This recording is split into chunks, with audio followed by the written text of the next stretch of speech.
الوسيلة والفضيلة والدرجة العالية والرفعة ومعصومة محمد فإنك لا تخلف المئات. سبحان الله والحمد لله ولا إله إلا الله والله أكبر. سبحان الله والحمد لله ولا إله إلا الله والله أكبر. سبحان الله والحمد لله ولا إله إلا الله والله أكبر. سبحان الله والحمد لله ولا إله إلا الله والله أكبر. سبحان الله والحمد لله ولا إله إلا الله والله أكبر. سبحان الله والحمد لله ولا إله إلا الله والله أكبر. Bismillahirrahmanirrahim. Alhamdulillah. Wassallallahu ala sayyidina Muhammad wa ba'd. Kita akan mengambil masa lagi dalam 15 menit sebab di hadapan kita ada puluhan pertanyaan yang diajukan. Sebelum sampai kepada tajuk yang diberikan tentang cobaan, malapetaka, musibah dan ujian, kita merupakan satu tarbiyah, merupakan satu peringatan, merupakan satu anugerah daripada Allah Jalla wa'ala untuk orang-orang yang telah kita sebut tadi, dengan kopratnya, dengan ulamanya, dengan pemimpinnya, ahli politiknya, artis dan atletnya, dan juga dengan kumpulan-kumpulan manusia yang memiliki, yang mendapatkan anugerah lebih daripada Allah Jalla wa'ala. Masya Allah, tabarakallah, ahsanul khaliqin. Apakah untuk engkau berbuat maksiat kepadaku ketika aku berikan kecantikan, keseksian dan kejelitaan kepada anda? Apakah untuk kamu bersikap angkuh, sombong, ego ketika aku berikan kekayaan dan keuangan kepada anda? Apakah agar kamu menjadi orang yang zalim dan diktator dalam kepemimpinanmu, ketika aku berikan politik dan juga kebelat untuk anda memerintah di sebuah negara? Tentu dengan jawabannya tidak ya Allah, tapi ternyata justru yang terbukti tidak seperti itu. Masya Allah, tabarakallahu ahsanul khaliqin. Masing-masing dengan kelebihan-kelebihan yang dia miliki. Ya Arhamar Rahimin. Kira-kira dengan kita ketika kita membeli jam tangan yang mahal, harganya tidak kurang daripada 5-6 ribuan, ada yang sampai puluhan ribu, ada yang sampai 40 ribu Rm, ada yang sampai setengah juta. Kira-kira mau tak dengan kita membeli jam tangan mahal semacam itu, kalau dengan kesannya nanti akan memutuskan tangan kita? Begitulah juga dengan rumah yang mewah. Kita habiskan duit, belanja banyak, waktu dan tenaga untuk kita membeli dan juga untuk kita mendapatkan rumah yang mewah tadi itu agar kita terkubur runtuh di dalamnya. Tentu tidak. Yang mahal, yang bernilai, yang berharga justru untuk kita mendapatkan keselesaan.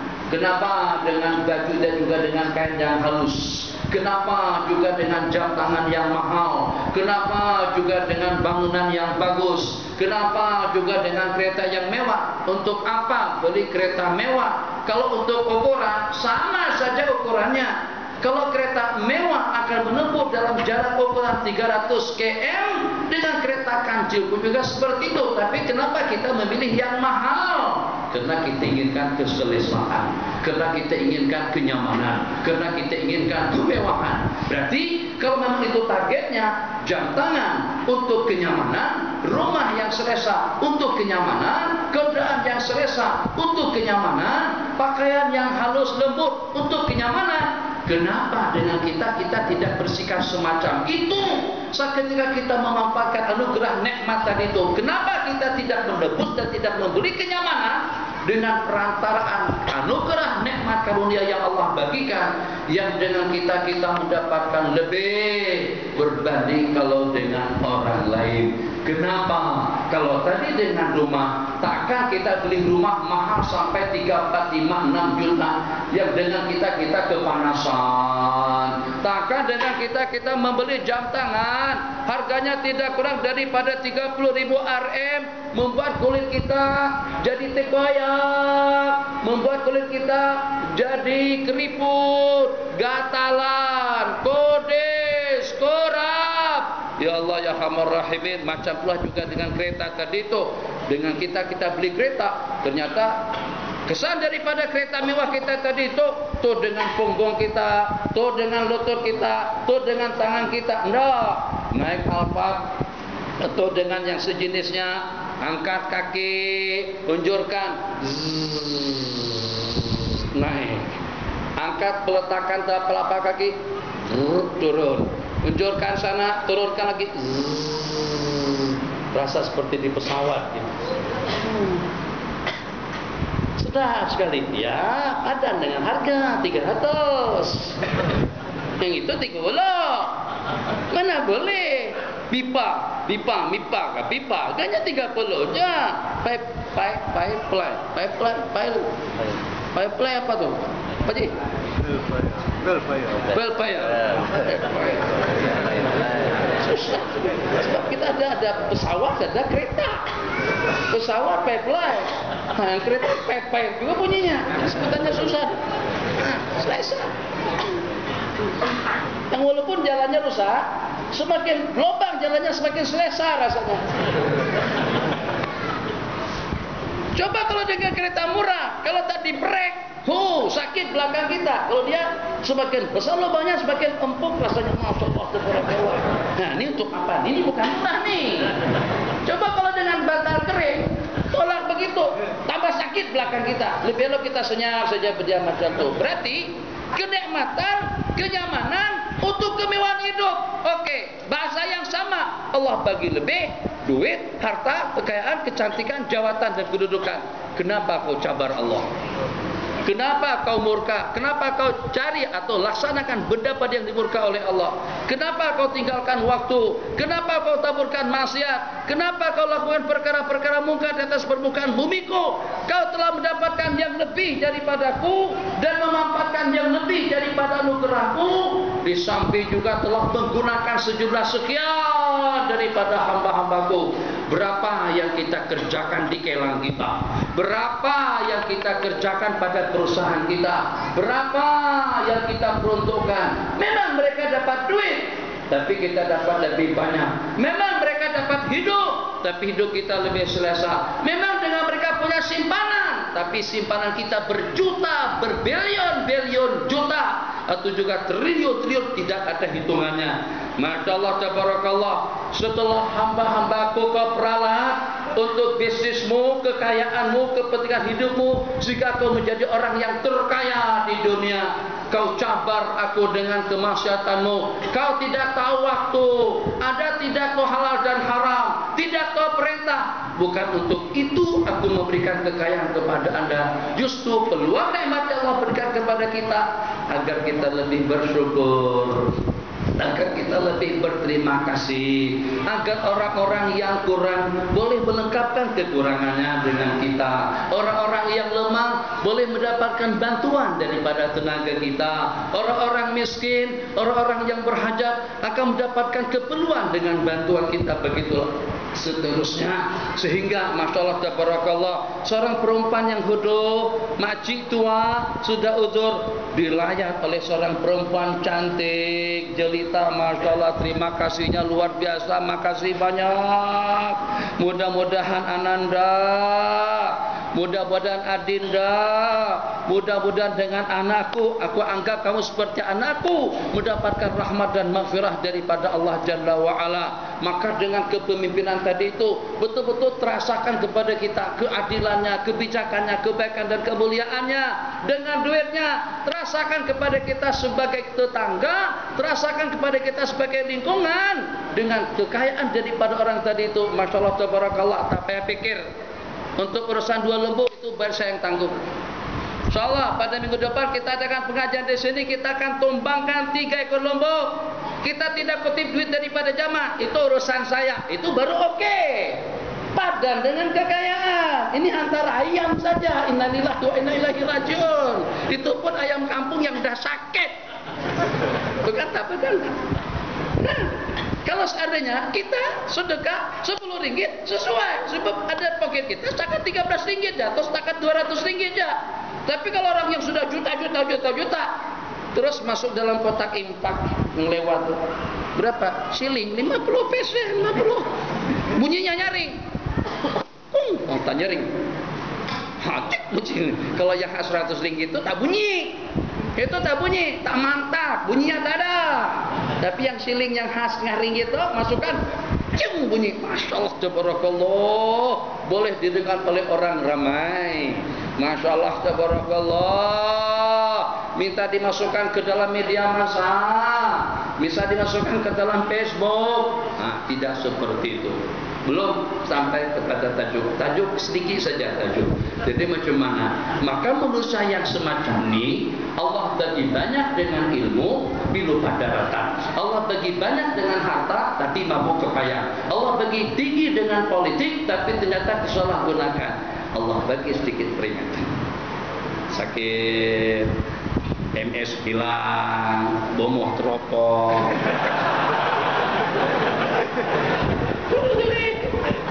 Itu ujian juga. Jadi kita yang tak tahu menahu ni ikut malu juga lah oleh hal. Itu juga musibah. Supaya kita dapat pahala banyak, Allah hantarkan ada bomoh-bomoh yang kurang sehat semacam itu. Sehingga dengan kita diperli dan dipandang rendah oleh dunia. Dikatakan tikar al-hasirut ta'ir, kata Mesir. Mesir komen al-hasirut ta'ir, maksudnya tikar terbang. Puing saja tak tahu kemana pasti tujuannya. Takkan dengan tikar itu boleh mengejarnya. Musibah juga yang macam tu. Mungkin dengan sedikit penyakit, mungkin dengan sedikit ujian, mungkin dengan sedikit problem, mungkin dengan sedikit urusan dan tekanan yang sehingga membuat dia jadi tercabar. Ya, ini betul-betul suatu tantangan, betul-betul suatu peringatan. Akhirnya dia insaf. Nah, memang aku nakkan yang itu. Memang aku nakkan awak itu insaf. Nanti malam bangun tahajud berhenti dan meminta memohon kepadaku. Kalau seandainya dengan menggunakan waktu tenaga latihan sehat melulu, tidak senasib seperti dengan Muhammad Ali Kelai, mungkin lupa daratan sampai nanti. Muhammad Ali Kelai tak pernah dikalahkan. Tak ada 2-3 pertandingan dah sampai pada 15 pusingan. Pusingan pertama masih saja dengan kakinya. Dia tidak banyak menghabiskan tenaga. Habis pusingan yang pertama duduk. Pasang lagi gigi apa, saya pun tak tahu gigi apa yang pasang situ dulu. Cuma tengok saja. Nonton juga kah? Dulu. Sekarang tak ada waktu dah. Sekarang di rumah tidur saja lagi. Sebab tak cukup tidur, kadang-kadang balik pukul 1. Malam tu balik daripada Bahaul. Dari Bahau.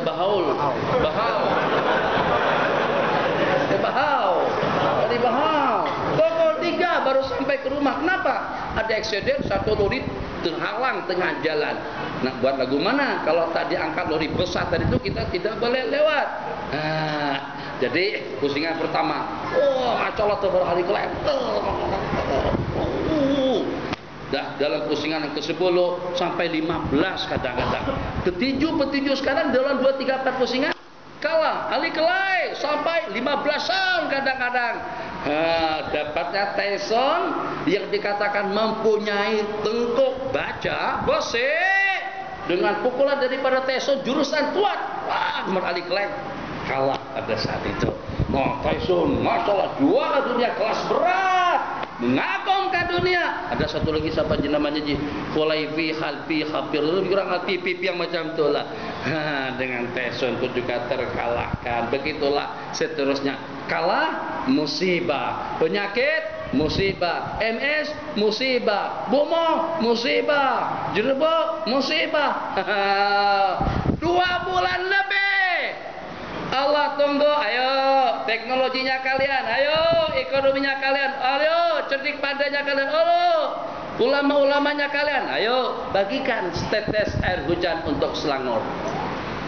Ditunggu oleh semua makhluk, ditunggu oleh Sang Pencipta. Rupa-rupanya teknologi kalian belum mampu untuk menciptakan satu tetes air hujan untuk keperluan Anda. Saya ketua pramugari Anda. Itu mana yang bercakap tuh? Termasuk ke dalam laut kah? Kena colek, kena baja kah? Atau seperti apa? Tidak ada yang tahu. Masya Allah, tabarakallah. Tunggu. Tapi Allah Maha Pengasih. Yang walaupun tak banyak mana kita berdoa, yang walaupun salat istisqanya pun tak begitu mantap. Kadang nak buat salat istisqa begitu hujan turun tak jadi buat. Allah tabarakallah. Allah kasih sayang juga, Allah turunkan juga hujan. Sejak pada hari Sabtu yang lalu itu di Bahau tadi itu hujan, Melaka hujan, di Selangor pun juga hujan. Tadi saya di Bukit Janda, janda baik. Lebat, tadi lebat hujan ini. Lebat sangat tak. Oh, sana hujan, berhenti, duduk, hujan lagi, berhenti, hujan lagi sampai petang. Masya Allah, lebat sungguh. Kita tak menduga 3-4 hari sebelumnya kita musim kemarau. Suasana bening, tenang, nyaman. Duitnya kalian belum mampu untuk mencipta satu tetes air. Duitnya kalian, ekonomi politiknya kalian, teknologinya kamu belum mampu untuk membeningkan cuaca daripada Jerebu. Belum mampu untuk menumbuhkan tanaman, membuahkan pohon-pohonan yang ini dengan kadar sukatan manis semacam ini, yang ini agak masam, ini nikmat, ini nyaman. Semuanya itulah daripada Allah Jalla wa'ala. Jadi kalau ada yang lupa daratan, yang rasa samseng, Allah bagikan sedikit peringatan. Satu, untuk peringatan. Kedua, untuk mengangkat martabat orang-orang yang dekat kepada Allah Jalla wa'ala. Kira-kira kesalahan yang seperti apa dengan Nabiullah Ibrahim alaihi salam? Kesalahan yang seperti apa dengan Sayyidina Rasulullah sampai dimusuhin sama mereka, sehingga sampai patah gigi depan baginda, sehingga sampai Nabi kita dicerca, dicaci maki, dianiaya dan diolok-olok oleh umat. Apakah karena Nabi kita berdosa? Tidak ada dosa. Apakah Nabiullah Nuh terbabit dengan benda-benda janggal? Tidak pernah terbabit. Tapi kenapa diuji oleh Allah? Supaya dapat kita lihat keutuhan iman dan yakin, supaya dapat kita nilai kesabaran dan ketabahan, supaya dengan kita tak tahu memang padan sesuai bahasa kita bebaloi untuk mereka mendapatkan karunia rahmat nubuah dan risalah daripada Allah Jalla wa'ala.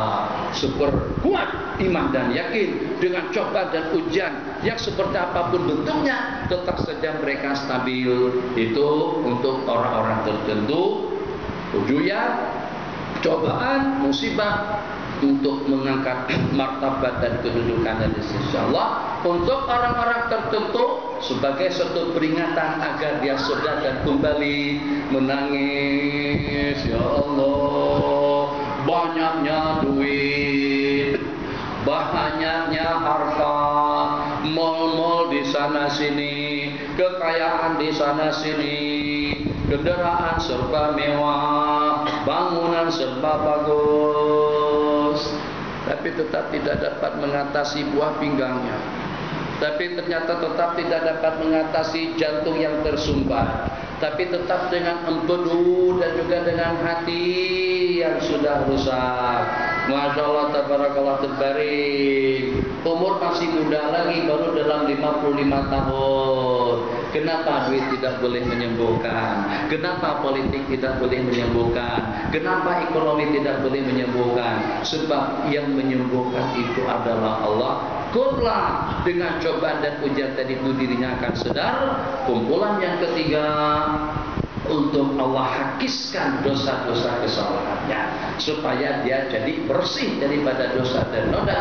Nabi kita bersabda, la yazalu al-bala'u yusibul mu'mina, senantiasa bala, coba dan ujian menimpa kepada seorang mukmin hatta yalqallah tahiran naqiyya, makna hadis, sehingga dia berjumpa dengan Allah nanti pada hari kiamat dalam keadaan suci dan bersih. Mana kesalahan mata? Tengok pramugari tadi itu, Allah sakitkan jantungnya. Mana kesalahannya dengan pandangan sinis kepada hamba-hamba Allah tadi itu, Allah ganggukan dengan urusan rumah tangganya. Mana dengan kesalahan yang itu dan ini, Allah berikan sedikit peringatan dan cobaan dan ujian untuk Allah bersihkan dia daripada noda dan dosa. Bagaimana saya katakan, kalau saya duduk di sini menghadap jamaah itu satu perkara yang patut, kecuali kalau pada waktu kita menjadi imam. Yang tidak patut tuh kalau pada waktu kita naik pesawat duduk di depan. Itu yang hot set tuh. Nah, 1, 2, 3, 4, 5 masuk awal. Tapi dosa banyak di situ. Naik first kelas dosanya lebih banyak daripada ekonomi kelas. Ekonomi kelas murah, dosanya kurang. Paham tak? Paham. Kalau tak paham jangan paham. Hot set pramugari duduk depan kita. Kita kursi nomor 1, nomor 2, nomor 5 nampak jelas. Sini kalau Boeing 737 33. Airbus 320 33. Sini 3, sini 3. Pramugari tidak ikut makmum, duduk seperti saya sekarang. Ngadap makmum. Ngadap penumpang. Kalau awak pakai seluar panjang tak masalah. Tapi awak pakai kain pendek itu tak cukup kain, belah pula di tengah. Setelah belah di tengah, duduk angkat kaki pula. Penumpang duduk sini 3 orang. Sini tuan guru, sini maulana, sini kiai, sini habib. Kau pada kemana? Pesawat terbang, pesawat turun.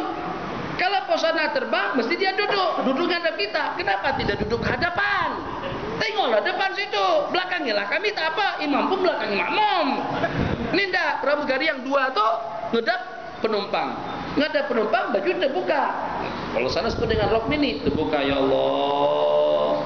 Kita pun baca subhanalladzi wa ma kunna lahu muqin. Jadi kadang-kadang sekejap lagi kita akan mendarat. Pas sebetulkan kursi meja Anda, tempatkan meja pada tempat asalnya, betulkan kursi, pasangkan tali kereta.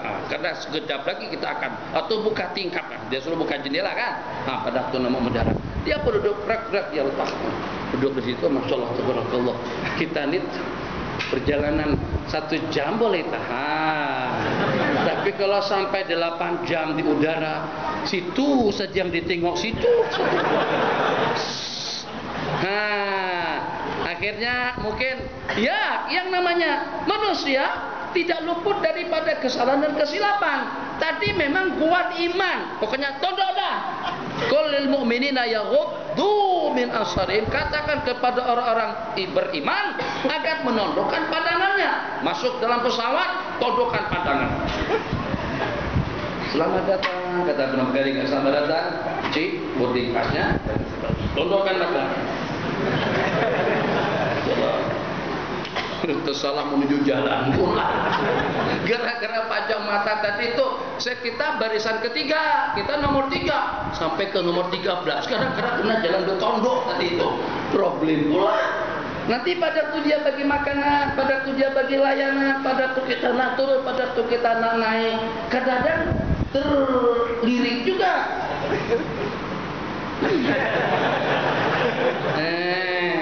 Itu Allah bersihkan dengan sedikit penyakit, dengan sedikit problem, dengan sedikit gangguan, sehingga pada hari kiamat nanti pada waktu dia masuk ke dalam liang kuburnya dan keluar daripada liang kubur bersih, tidak ada noda dan dosa. kita simpulkan. Jadi cobaan dan ujian itu adalah rahmah. Cobaan dan ujian itu adalah kebaikan. Cobaan dan ujian itu adalah nikmat. Cobaan dan musibah, ujian dan juga dengan malapetaka itu adalah kebahagiaan yang abadi.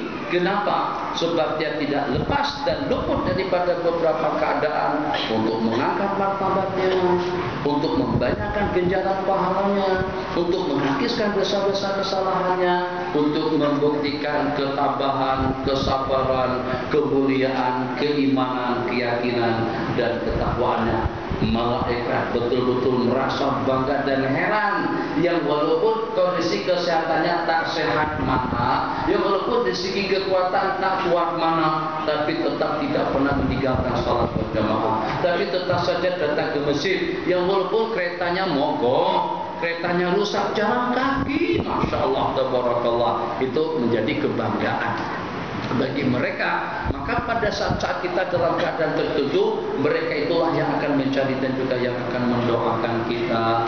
Allahumma in kana maridan, kalau seandainya dia sakit, sembuhkanlah dia. Kalau seandainya ada problem, atasikanlah problemnya. Itu doa daripada para malaikat terhadap orang-orang yang senantiasa selalu hidup berada di bawah ridha Allah, senantiasa selalu berada di bawah naungan hukum hakam yang tujuannya untuk dapatkan ridha dan restu daripada ahkamul hakimin.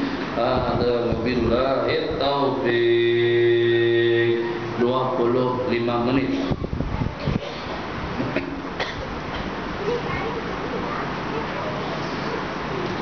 Allah. Bismillahirrahmanirrahim. Apakah itu sufratul musalli atau pendinding sembahyang, dan adakah menjadi satu dosa anda tidak diamalkan? Apakah itu sufratul musalli? Sutratul musalli. Sutratul musalli namanya pelindung kita waktu sembahyang. Sebagaimana saya katakan dahulu, ini juga diantara daripada ketaksiran, ketidakpraktek kita dengan hukum. Di kalangan kita banyak sembahyang tanpa pelindung. Kita rasa lebih mantap, kita rasa lebih mampu, atau kita rasa lebih sempurna, atau kita rasa lebih penting agar rumah kita tuh ada pagarnya di hadapan. Ya kadang-kadang pagar rumah, tambah lagi dengan pagar rumah dengan menggunakan mesin elektronik, remote control, datang, duduk, kadang-kadang habis dalam 3-4 bulan ribuan, mungkin juga lebih. Kenapa? Belum tentu di kawasan kita banyak anjing, belum tentu di kawasan kita banyak binatang, tapi tetap saja ada pagar di depan rumah kita masing-masing. Bahasa logik, kenapa sembahyang tidak kita pagari dengan sutra? Nanti daripada sutratul musalli, pada waktu kita sembahyang kita berlindung dengan tembok, berlindung dengan tiang, berlindung dengan meja, berlindung dengan kursi, berlindung dengan tongkat. Tapi kita senantiasa bawa tongkat. Kalau tak ada tongkat, maka dengan kita berlindung dengan hamparan sejadah yang kita hamparkan dengan sutra. Hamparkan sejadah batas daripada kita berdiri sampai tempat kita meletakkan dahi di waktu sujud. Itu batas kita yang terpagar. Orang tidak boleh mundar-mandir di situ, tidak boleh lewat. Kalau dia lewat kita boleh tumbuk, kita boleh pukul. Nabi kita bersabda, "Fal yatba'hu in arada ahadun ayyajtaza baina yadayhi." Kalau ada seseorang nak lewat daripada hadapannya, fal yatba'hu fa in aba fal yuqatilhu.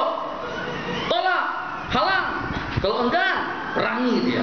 Yuqatilhu. Boleh dengan kita menghalang dia, tapi taklah menghalang orang yang jauh di situ. Ada orang Saudi sembahyang, tak ada sutra pun, tak ada sejadah, tak ada tongkat, tak ada pelindung. Ada orang nak lewat di hadapan, dia halang. Cuma jauh di situ. Masih juga orang tu nak lewat, dia kejar ke sana. Oh, tadi berburu apa? Ini bukan lagi sembahyang, itu menyalahi. Jadi maksud daripada sutra pelindung, usahakan. Nah, kalau tidak ada juga, baru kita gunakan sejadah. Makanya dulu-dulu sebelum adanya karpet ini bukan sutra, ini hamparan untuk keseriusan kita duduk dan keseriusan kita sembahyang, tapi bukan pelindung. Pelindung kalau tak ada, lipat-lipat yang ini tetap hadapan. Kalau tak ada, ambil tasbih tetap di hadapan. Kalau tak ada, mungkin dengan kasut tetap hadapan. Apa saja dalam sebuah riwayat yang ukurannya 2/3 hasta. Kalau tidak pun dengan garis. Nabi kita tidak pernah pisah tongkat, anazah namanya, untuk dijadikan sebagai sutra, dan tidak pernah pisah selendang sebab itu dijadikan sebagai hamparan. Nah, ya silakan.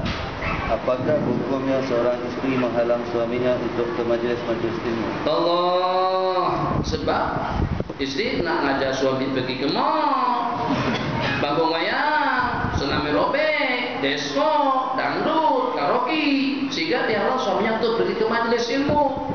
Apa hukumnya? Ya jelas salah. Jelas itu tidak boleh. Kalau sampai dengan istri itu juga sebaliknya. Dia memang tidak tentu perempuan. Kadang-kadang justru suami. Dia tak bagi istri mengaji. Ngaji sama aja.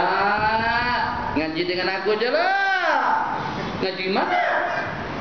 Jadi kata ulama, suami wajib mengizinkan istri untuk mengaji dan belajar kalau dengan suami tidak dapat memenuhi keperluan yang diperlukan oleh istri dalam dunia ilmu. Kalau dia boleh jelaskan, boleh terangkan, boleh bagikan fatwa dan penerangan dan pencerahan, istri tidak boleh keluar tanpa izin. Begitu juga dengan sebaliknya, suami yang memerlukan fardu kifayah, fardu ain, dan juga dengan bidang-bidang lainnya, insya Allah di ujung-ujung umur atau seperti dengan kita-kita sekarang ini, di antara daripada amalan yang dilipat gandakan oleh Allah ganjaran dan balasannya, itu adalah hadir di majelis ilmu. Satu bidang ilmu yang kita dapatkan daripada majelis tadi itu, nanti kita bersabda khairun, kata riwayat, babun minal ilmi nata'allamuhu ahabbu ilaina min alfi raka'ah. Satu bidang ilmu yang kami pelajari itu lebih bernilai daripada 1000 rakaat. 1000 rakaat itu semalaman tak boleh bang, kena 2-3 malam. Kalau seumpama kita 1000 rakaat 3 malam tak cukup, kena 1000 malam. Kita witir serakaat aja, itu tuh sambil duduk. Malas sungguh. Masya Allah tabarakallah. Mana ada kita sekarang boleh tahajud sampai 20, sampai 11 atau 13 rakaat. Witir pun kita buat setakat 1 rakaat aja kalau ada, itu hanya setakat 3 rakaat, dan itu pun bulan Ramadan. Kalau bukan pada bulan Ramadan, jarang-jarang kita berwitir. Masya Allah tabarakallah. Ada satu cerita menarik. Orang tadi itu bukan kaki sembahyang, tapi pandai baca Quran. Pada suatu ketika dia jahil, dia bodoh, dia kurang, disuruh jadi imam. Kebetulan salat yang dilaksanakan itu adalah sembahyang zuhur. Dia baca nyari, Bismillahirrahmanirrahim, Alhamdulillahirabbil alamin, Arrahmanirrahim. Di belakang makmum-makmumnya pun juga kurang lebih, ilmunya pun juga kurang lebih, sama bodohnya lebih kurang, sama jahilnya. Jadi makmum nak tegur salah, tak ditegur pun juga salah. Nak tegur jangan-jangan ada salat zuhur bacanya nyaring. Tidak ditegur, dia menyalahi kebiasaan. Maka makmum pun senyap, tunggu sampai selesai. Setelah selesai sembahyang tadi itu, maka ada di antara daripada makmum yang bertanya, Pak Long tadi baca Fatihah dan surahnya nyaring. Jadi kata Pak Long, aku kira itu sembahyang asar. Memangnya sembahyang asar itu nyaring ya? Nah, itu kan satu kesalahan. Aku kira tadi itu sembahyang asar. Asar zuhur sama saja, baca tak boleh nyaring. Maksudnya tidak digalakkan nyaring. Oke.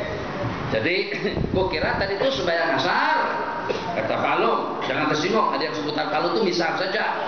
Dia tergantung tempatnya. Sebut uak, sebut om, sebut paman, sebut pak saudara, lebih kurangnya semacam itu. Tapi tetap juga si makmum tadi itu komen balik. Tapi katanya macam manapun, bacaan Pak Long lawa sungguh. Bacaan Pak Long cantik, merdu sekali. Jadi kata Pak Long, itu pun pada saat Pak Long sembahyang tanpa wudu.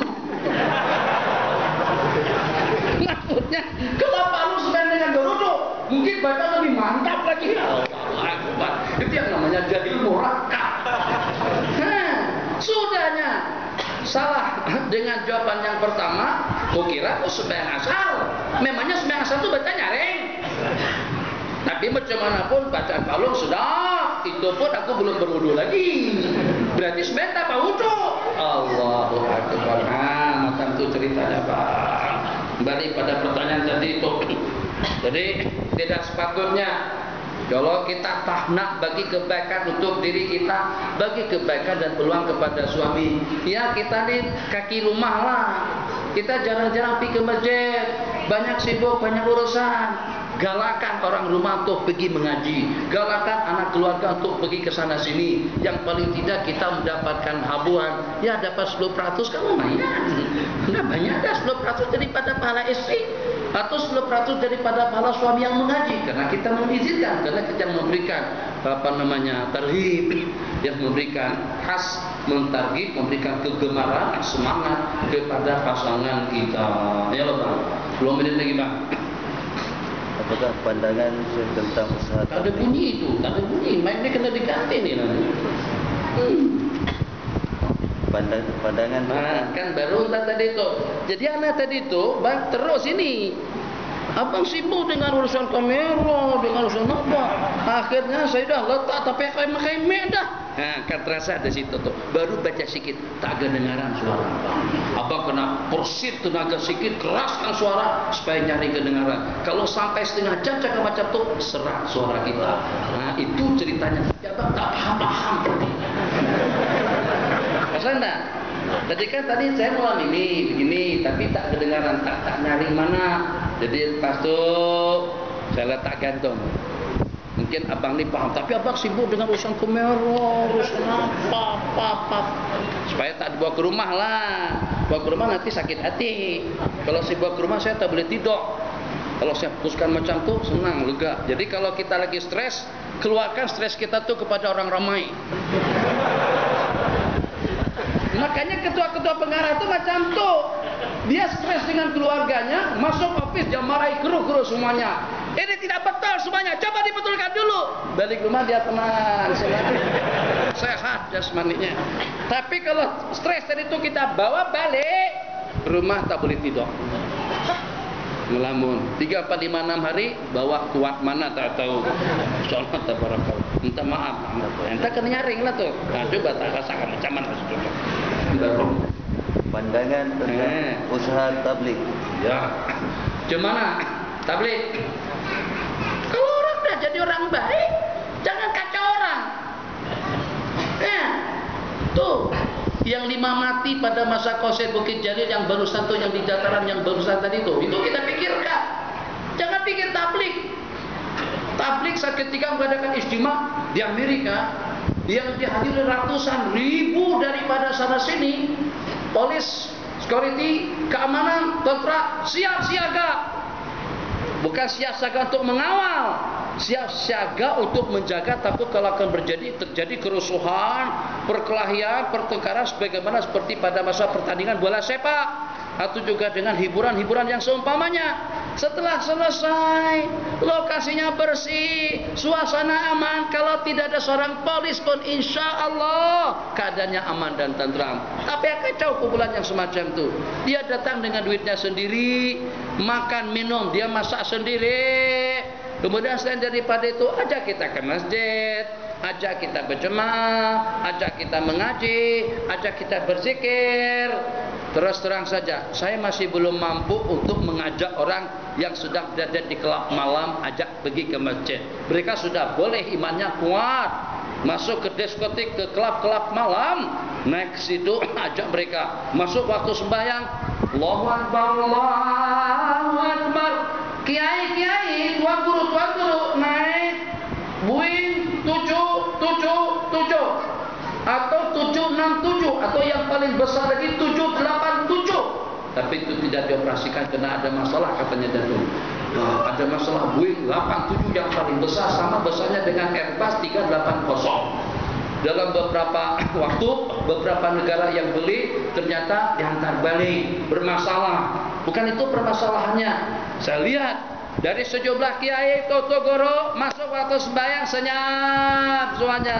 Ada yang sembahyang, ada yang nonton, ada yang tidur. Ada saja 3, 4, 5 orang jemaah tabligh, insya Allah dia tanya pramugari, arah kiblat kemana, sembahyang dengan tayamum, sembahyang dengan wudu, itu masalah yang secara pasti ternyata mereka masih tahu waktu dalam masa perjalanan. Yang walaupun sembahyangnya secara isyarat, kadang-kadang kalau diberikan tempat di belakang, mereka sembahyang di belakang. Itu udah bagus dah, jangan komplain. Itu pergerakan yang cukup bagus. Dikatakan dari sejumlah sekian organisasi, dari sejumlah sekian yang terbapit dalam dunia dakwah, tidak ada kumpulan yang paling ditakuti oleh dunia daripada jamaah tabligh. Kampung habis total masuk Kristen, datang tabligh pulih balik masuk Islam. Mana ada usaha-usaha kita seperti itu? Kekurangan ada, kita juga banyak kekurangan.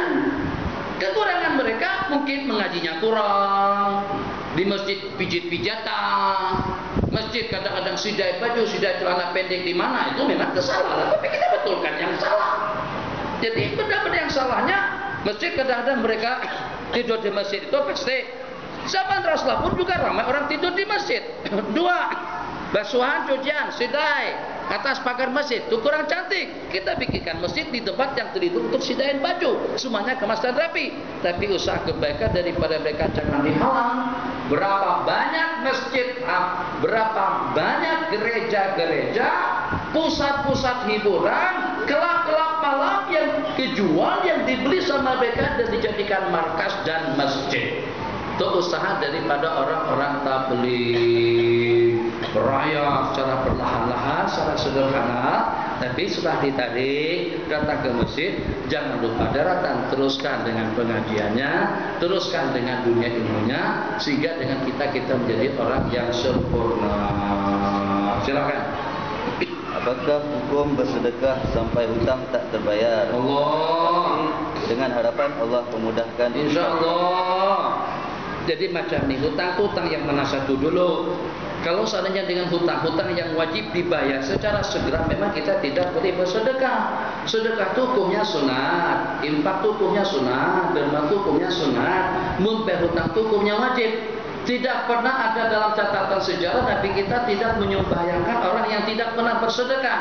Tapi ada dalam catatan hadis Nabi kita tidak menyembahyangkan orang yang ada hutang piutang. Hutang piutang lebih berat. Tapi kalau hutang piutang kita itu yang akan dibayar tak ada satu pun, akan dibayar pada penghujung bulan.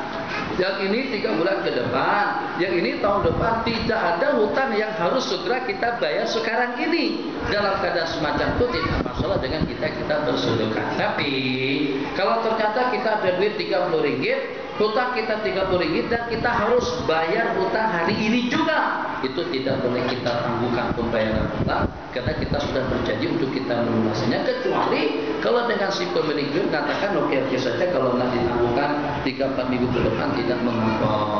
5 menit terakhir. Apakah cara terbaik yang boleh saya lakukan untuk berhadapan dengan cacian dan hinaan daripada Wahabi? Allah, macam mana cara yang terbaik kalau pada saat saya berhadapan dengan Wahabi dan Salafi ketika dicerca, dihina dan dicaci maki? Cara yang terbaik itu relevan, tidak sama antara satu dengan yang lain. Ada dengan sebagian Wahabi dan Salafi ketika kita dicerca dan dicaci maki, cara yang terbaik itu kita tumbuk dia. Itu bil hikmati wal mau'izatil hasanah. Ada yang terbaik itu kita senyap, tergantung keadaan. Jadi Nabi kita juga berasiat semacam itu. Makna daripada ud'u ila sabili rabbika bil hikmati wal mau'izatil hasanah. Hikmah itu tidak mesti dengan melembutkan kata-kata. Kadang-kadang garang, kadang-kadang marah, kadang-kadang lembut, kadang-kadang bijak. Coba tengok beberapa keadaan yang berbeda-beda. Seorang Arabi masuk masjid langsung kencing. Nabi kita tak halau dan tak kacau dia. Nabi kita kata da'u, biarkan saja dia kencing situ. Lepas selesai kencing, baru Nabi kita perintahkan sahabat untuk mengambil satu timba air. Qala sabu alaihi zanuban mimma, tuangkan air di situ. Nabi kita sangat relaks dan santai sekali. Itu hikmah. Yang kedua, Sayyiduna Usama bin Zaid memintakan keringanan hukuman kepada seorang wanita yang terbabit dalam kes pencurian. Nabi kita langsung naik angin. Atasfa bi hadid min hududillah. Apakah kamu meminta keringanan terhadap hudud dari Allah, "Lau anna Fatimah binta Muhammadin sarqat laqata'a Muhammadun yadaha." Kalau dengan putrinya Fatimah, kalau dengan putrinya Muhammad, maksudnya baginda Nabi Sayyidatuna Fatimah radhiyallahu ta'ala wa bara'ah min dzalik, terbabit dalam kes pencurian, maka dengan Nabi Muhammad tidak teragak-agak untuk memenggalkan tangan kita. Begitu nanti kita bersabda, karena Nabi kita langsung naik angin. Begitu juga kejadiannya pada saat Nabi kita mendapatkan informasi dengan Sayyidina Usamah bin Zaid membunuh seseorang setelah mengucapkan 2 kalimat syahadat. Nabi kita bersabda, "Apakah tahu ba'da'an qala la ilaha illallah?" Kau penggalkan lehernya setelah dia mengucapkan 2 kalimat syahadat. Ada Nabi kita slow, pelan-pelan. Jadi macam itu juga dengan orang-orang yang sumpah masalah yang senantiasa mencerca dan menyalahkan kita. Qunut bidah, baca Yasin malam Jumat bidah, haul bidah, maulidan bidah, Islamiran bidah. Memperingati hari kemerdekaan, itu pemerintah. Berani bilang bidah, kena tangkap, masuk tapi aman nanti kalau katakan itu tak boleh. Jadi orang yang semacam itu mungkin kita ajak berdialog, mungkin kita ajak bermuzakarah, mungkin juga kalau dia dengan cara yang kurang bagus. Pernah saya ceritakan kan, datang ke rumah kawannya, dapat jamuan. Setelah dihidangkan makanan apa segala macam atas meja, keripapnya, donatnya, mandinya, dan juga dengan makanan dan keperluan yang diperlukan untuk kita makan bersama, datang salafi tadi itu ke rumah kawan yang berkenaan. Pada saat dipersilakan, fadhol, dicicipin, persilakan, mari kita makan bersama, langsung dengan kakinya, wah, dia tendang meja tadi itu. Jadi terbantai semuanya, sifat seisi atau makanan dan minuman yang sudah tersaji di atas meja. Tuan rumah kawal emosi, sabar. Ini bil hikmati wal mau'izatil hasanah. Tak apalah, setakat yang semeja tadi itu sudah habis bersifat di sana, dihidangkan kembali satu tulang nasi Bukhari dengan lauk pauk dan juga dengan pelengkapnya. Selesai makan, selesai minum, maka dengan yang berkenan tadi itu pulang balik, ternyata dia datang naik motor. Begitu dia start motornya, dia ulurkan kaki, wah, dia tendang motornya tadi itu. Katanya ini pun juga tidak ada di zaman Rasulullah. Tapi makan atas meja tidak pernah Nabi kita makan atas meja. Nah, itu cara mengatasnya juga dengan cara semacam itu supaya dia sedar. Tak boleh dengan cara semacam itu. Cerita durian, cerita lama, itu mengatasnya juga dengan cara yang sama. Tabrakan, paham masa tabrakan? Tabrakan belaga antara perahu dengan perahu. Perahu yang kayunya tebal dengan perahu yang kayunya nipis, jelas yang nipis kalah, pecah, hancur, bocor, tenggelam. Maka untuk menyabari yang punya perahu nipis tadi itu, sabar bang, sabar. Yang penting kitanya selamat. Itu hanya setakat kayu dengan kayu jangan emosi, jangan marah-marah. Yang penting kita alhamdulillah selamat dan kita boleh kembali kepada tempat kediaman kita masing-masing. Itu yang berlaku tidak lebih daripada kayu dengan kayu. Janganlah marah macam tuh. Dia simpan perkataan tadi itu. Tapi dengan rasa dendamnya, pada masa dia ajak datang ke dusun makan durian, selesai durian dimakan bersama, dia ambil kulit durian tadi itu langsung dia pukulkan ke kepalanya, pelang ke kepala. Sabar bang, hanya setakat kulit dengan kulit ya. Nah, tadi kan kayu sama kayu, sekarang kulit dengan kulit kepala dengan kulit durian lah. Itu kadang-kadang macam itu nama bil hikmah untuk mengatasi masalah-masalah seperti itu sama kita dengan anak. Kadang-kadang agar dia cepat membaca, cepat belajar, cepat menghafal, kita bagi hadiah. Jadi kita kata kalau awak sampai hafal dalam seminggu ini hafal 1 juz, saya bagi 100 ringgit, 300 ringgit. Kadang juga kadang-kadang dengan diberikan amaran. Kadang-kadang kita dengan udah papa mama udah urusan awak sepanjang malam tahu dan itu dan ini. Udah berbulan-bulan tak hafal juga. Tuh bagaimana? Tengok dia kita marah-marah macam tu, Masya Allah, tabarakallah, 3 hari hafal saja. Kadang-kadang dengan cara marah-marah, maka begitulah cara untuk mengatasi kita atau mereka-mereka yang kadang-kadang agak kurang asam sedikit dengan kita. Terakhir,